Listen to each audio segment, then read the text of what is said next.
Hello, University of Minnesota Crookston, Organizational Communication.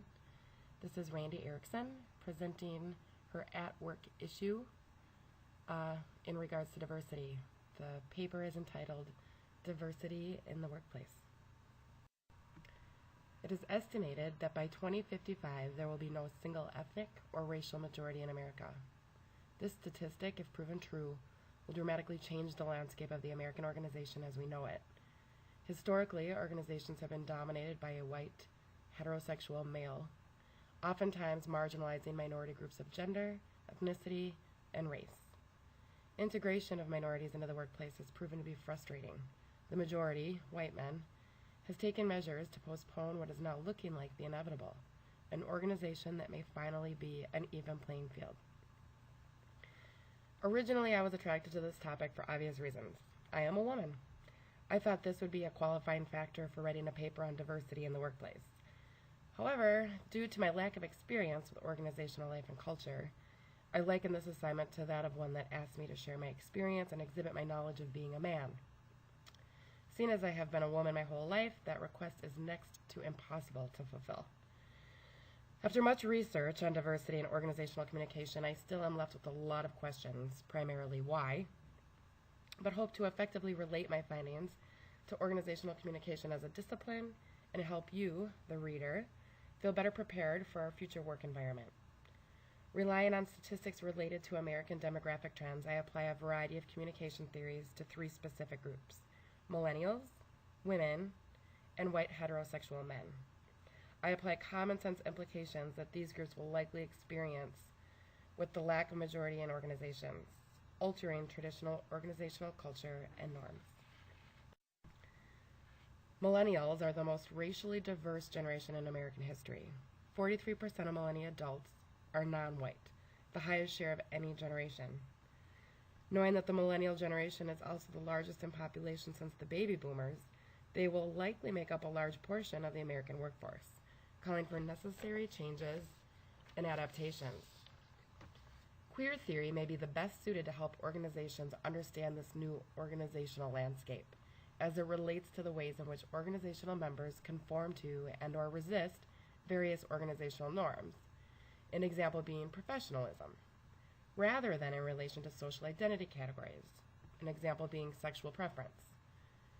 With the increase in American companies going global, we may be thankful for this demographic trend, as companies will have a greater need for the ability to understand different cultures and have access to greater amounts of information. In addition to global aspirations, there are multi-ethnic markets that have gone untapped. With a workforce that has experienced life in a variety of social standings, it may give organizations unique insights that will better prepare organizations to reach these markets. Pew Research Center also shows that mothers were the sole or primary breadwinner in a record 40% of all households with children in 2011. This implies that there is a general shift in gender roles, where the man plays a more supportive role, like homemaker, that used to belong to the woman.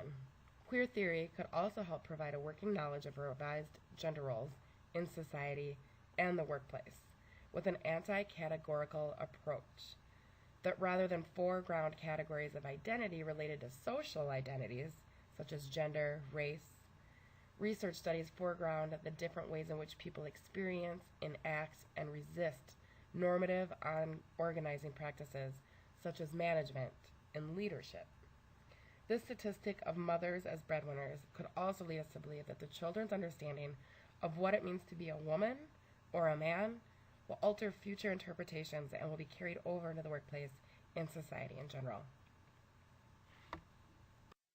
In addition to the shift in household breadwinners, the Pew Research Center also found that the share of women in top leadership jobs has risen.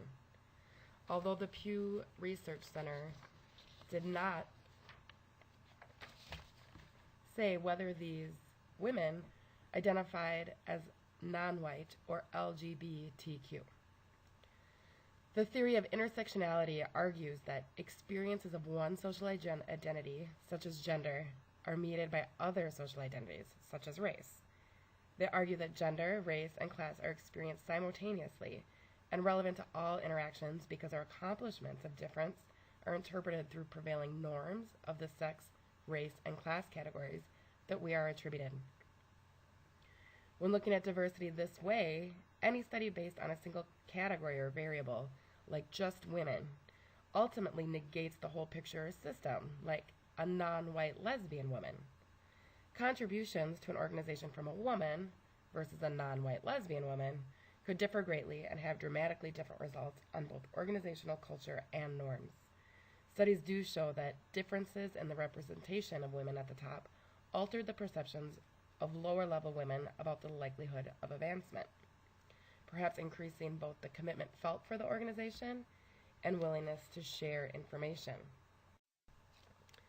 With these statistics, it leads me to wonder what it all means for the white heterosexual man. As members of the majority group, incremental changes in this composition of the workforce actually may be more noticeable and more disturbing to white men than to women and minorities who are accustomed to operating in an environment in which they are not the majority. This initial transition could be uncomfortable, but the fact is that if you want to build teams or organizations capable of innovating, you need diversity. Diversity enhances creativity. It encourages the search for novel information and perspectives, leading to better decision-making and problem-solving. Diversity can improve the bottom line of companies and lead to unfettered discoveries and breakthrough innovations. White heterosexual males who were traditionally empowered and really questioned in regards to their ideas or values may find that they can no longer rest on their laurels, or even want to, because when disagreement comes from a socially different person, we are prompted to work harder. With these demographic trends, it is hard to deny that change in American organizations is imminent. With no single majority race, an increase in women with leadership roles, and white heterosexual men working harder, it stands to reason that America will become a strong global business contender. And maybe, just maybe, diversity will not be an issue forever. As a woman that is close to completing her degree and entering this very foreign, organized world, this information brings both relief and excitement. Relief that my future environment will be more positive, perhaps even fair, and excitement at the chance of being a part of something revolutionary.